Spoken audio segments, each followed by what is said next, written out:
సుమన్ టీవీలో మీ business promotions కోసం ఈ కింది నెంబర్ను సంప్రదించగలరు.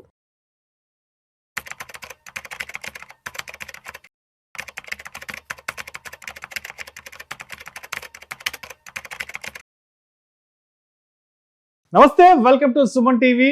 నేను విష్ణు. ఒకే ఒక్క మాట యావత్ బంగారం సామ్రాజ్యాన్నే అతలా కుతలమయ్యేలా చేసింది. అదేనండి, ఆదివారం నాడు ప్రధానమంత్రి నరేంద్ర మోదీ గారు బంగారం కొనకండి అని చెప్పిన ఒక్క మాట ఇవాళ గోల్డ్ మార్కెట్ని, అదేవిధంగా బంగారానికి సంబంధించిన షేర్ మార్కెట్ని కూడా అతలా కుతలమయ్యేలా చేసింది.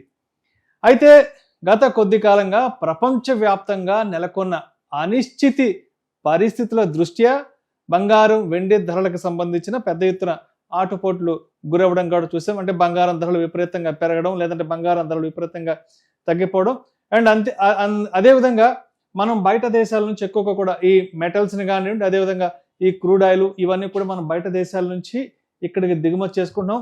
అందుకు గాను మనం డబ్బులు ఆయా దేశాలకు డాలర్స్ రూపంలో పే చేస్తున్నాం. సో దీనివల్ల డాలర్ బాగా స్ట్రెంథన్ అవుతుంది. సో ఇటువంటి విషయాలన్నింటిలో కూడా ఆయన దృష్టిలో ఉంచుకొని ఇక నుంచి ఒక సంవత్సరం పాటు, ఇవాళ నుంచి ఒక సంవత్సరం పాటు బంగారం కొనకండి అనే ఒక అనౌన్స్మెంట్ తర్వాత నిజంగా అటు షేర్ మార్కెట్, గోల్డ్కి సంబంధించిన షేర్లు కూడా పెద్ద ఎత్తున కొలాప్స్ అవ్వడం జరిగింది. రైట్, అసలు ప్రధానమంత్రి నరేంద్ర మోదీ గారు పిలుపునిచ్చిన తర్వాత అటు గోల్డ్ మార్కెట్లో ఏం జరిగింది అన్నది ఒకసారి మనం ఇక్కడున్న వార్త ద్వారా చూద్దాము. ప్రస్తుతం ప్రపంచ దేశాల్లో అస్థిరత నేపథ్యంలో బంగారం ధరలు పెరుగుతున్నాయని, ఏడాది పాటు కొనుగోలు నిలిపివేద్దామని ప్రధాని మోదీ ఆదివారం దేశ ప్రజలకు పిలుపునిచ్చారు. పసిడి దిగుమతులు తగ్గితే విదేశీ మారక ద్రవ్యం పెరుగుతుందన్నారు. దీంతో సోమవారం ఉదయం ట్రేడింగ్ లో గోల్డ్ స్టాక్స్ భారీగా పతనమయ్యాయి. ఎస్పెషల్లీ గోల్డ్ స్టాక్స్ అనగానే మనకు ఫస్ట్ గుర్తొచ్చేది టైటన్, తర్వాత కళ్యాణ్ జ్యువెలర్స్ వంటి షేర్లు అయితే మాత్రం పెద్ద ఎత్తున పడిపోవడం జరిగింది. టైటన్ కంపెనీ షేరు 6% పైగా పడిపోయి 4,230కి చేరింది. ఇది మునుపటి ముగింపు ధర కంటే 280 రూపాయలు తక్కువ కావడం గమనార్హం. దీంతో పాటు కళ్యాణ్ జ్యువెలర్స్, సెన్కో గోల్డ్ వంటి స్టాక్స్ కూడా భారీగా పడిపోయాయి. ఎప్పుడైతే నరేంద్ర మోదీ గారు దేశ ప్రజలకు పిలుపునిచ్చారో ఇక నుంచి గోల్డ్ కొనకండి అని చెప్పిన తర్వాత ఈ వార్త అయితే మాత్రం గోల్డ్ మార్కెట్ని చాలా చాలా ప్రభావితం చేసింది. మోదీ గారు చెప్పిన తర్వాత ఎప్పుడైతే ప్రజలు దీన్ని నమ్మి, అంటే మోడీ గారి మాటను తీసుకుని ఎప్పుడైతే బంగారం కొనుగోళ్ళు అనేవి ఎప్పుడైతే బయట జ్యువెలరీ షాప్స్లో కొనుగోలు అనేవి ఎప్పుడైతే ఆపేస్తారో డెఫినెట్గా అప్పుడు బంగారం జ్యువెలర్స్, అంటే జ్యువెలరీకి సంబంధించిన వాళ్ళు మాత్రం పెద్ద ఎత్తున నష్టపోతారు. ఎవరైతే బంగారం వ్యాపారం చేస్తున్నారో వీళ్ళు మాత్రం డెఫినెట్గా పెద్ద ఎత్తున నష్టపోయే అవకాశం ఉంది. ఈ వార్త ఇది కాస్త అటు షేర్ మార్కెట్లోకి వెళ్ళడం, అక్కడ ఇంపాక్ట్ అయ్యి అక్కడ షేర్లు కూడా కొలాప్స్ అవ్వడం జరిగింది. రైట్, ప్రధాని నరేంద్ర మోదీ గారు అనౌన్స్మెంట్ చేసిన తర్వాత ఏమైందంటే, మోదీ ప్రకటనపై దేశంలో బంగారం వ్యాపారులు ఆందోళన వ్యక్తం చేస్తున్నారు. ఈ విషయంపై ఆయనతో చర్చించడానికి మే 12వ తేదీ ప్రధానమంత్రి కార్యాలయానికి వెళ్ళనున్నట్లు జ్యువెలరీ అసోసియేషన్ వెల్లడించింది. ఒక అనౌన్స్మెంట్ తర్వాత దేశంలో ఉన్నటువంటి బంగారం వ్యాపారం చేసే వాళ్ళందరూ కూడా ఉలిక్కిపడ్డారు. అంటే మోదీ గారి మాటను సీరియస్గా తీసుకుని ఎప్పుడైతే పబ్లిక్ జ్యువెలరీ షాప్స్కి రాకుండా బంగారం కొనడం మానేస్తారో అప్పటి నుంచి డెఫినెట్గా ప్రతి ఒక్క బంగారం వ్యాపారస్తులు ఇబ్బందులు ఎదుర్కోవాల్సి ఉంటుంది. ఇది రాబోయే రోజుల్లో ఆయా వ్యాపార సంస్థలకు పెద్ద ఎత్తున గడ్డు పరిస్థితి ఎదుర్కొనే సిచ్యువేషన్ ఉందని మోదీ గారి ప్రకటన తర్వాత బంగారానికి సంబంధించిన వ్యాపారస్తులు, గోల్డ్ అసోసియేషన్ వాళ్ళందరూ కూడా ఆలోచించి దీనికి సంబంధించి మనం ప్రధాని నరేంద్ర మోదీ గారిని కలవాలి. బంగారం షాపుల వాళ్ళు, జ్యువెలరీ షాప్స్ వాళ్ళు అంటే ఇప్పటికే గత 2 సంవత్సరాల నుంచి పెరుగుతున్న ధరల దృష్ట్యా ఎటువంటి ఇబ్బందులు పడుతున్నారు. అదేవిధంగా మోదీ గారి అనౌన్స్మెంట్ తర్వాత పబ్లిక్ కనుక బంగారం కొనడం ఆపేస్తే రాబోయే రోజుల్లో జ్యువెలరీ షాప్స్ వాళ్ళు ఎంత పెద్ద ఎత్తున ఇబ్బంది పడే అవకాశం ఉంది అని ఇటువంటి అన్ని అంశాల గురించి ప్రధాని నరేంద్ర మోదీ గారికి ఎక్స్ప్లెయిన్ చేయడానికి కూడా మోదీ గారిని కలవడానికి మే 12వ తేదీ జ్యువెలరీ అసోసియేషన్ వాళ్ళు కూడా వెళ్ళబోతున్నారు. ఇంకొక విషయం ఏంటంటే, బంగారం బిల్లే 72 బిలియన్ డాలర్లు. ప్రపంచంలో బంగారాన్ని అత్యధికంగా వినియోగించే దేశాల్లో భారతదేశం కూడా ఒకటి ఉంది. ప్రతి ఏడాది సుమారు 700 నుంచి 800 టన్నుల బంగారాన్ని ప్రజలు కొనుగోలు చేస్తున్నారు. ప్రతి సంవత్సరం పబ్లిక్ గోల్డ్ షాప్స్ నుంచి 700 నుంచి 800 టన్నుల పుత్తడిని పబ్లిక్ కొనుగోలు చేసి ఒంటి మీద ధరిస్తున్నారు, బ్యాంకుల్లో పెట్టుకుంటున్నారు, ఇంట్లో పెట్టుకుంటున్నారు. కానీ దేశీయంగా కేవలం 1 నుంచి 2 టన్నులు మాత్రమే ఉత్పత్తి అవుతుంది. అంటే ఇక్కడ దేశీయంగా ఉత్పత్తి అయ్యే బంగారంకి పబ్లిక్ కొనుక్కొని ధరించే బంగారానికి ఇక్కడెక్కడ ఏమాత్రం సంబంధం లేదు. అంటే దేశీయంగా మనం ఉత్పత్తి చేస్తుంది కేవలం 1 నుంచి 2 టన్నులు అయితే ప్రతి ఏడాది సుమారు 700 నుంచి 800 టన్నుల పుత్తడిని పబ్లిక్ కొనుగోలు చేయడం జరుగుతోంది.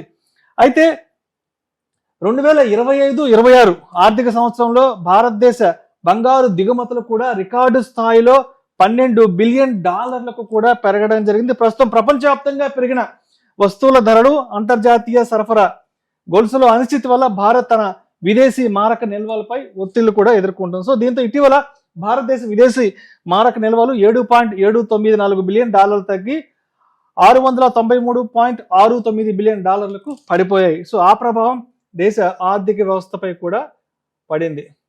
రైట్, అయితే అసలు ఏంటి కన్క్లూషన్ గా మోడీ గారు ఏమన్నారంటే, ఆదివారం సికింద్రాబాద్ పరేడ్ గ్రౌండ్స్ లో జరిగిన బీజేపీకి సంబంధించిన ఒక పబ్లిక్ మీటింగ్ లో మోడీ గారు మాట్లాడుతూ, ఈ ఏడాది పాటు పండుగలు, శుభకార్యాలకు బంగారం కొనుగోళ్లను తగ్గించుకోవాలని పిలుపునిచ్చారు. అలాగే విదేశీ పర్యటనలు, డెస్టినేషన్ మ్యారేజ్లు తగ్గించుకోవాలన్నారు.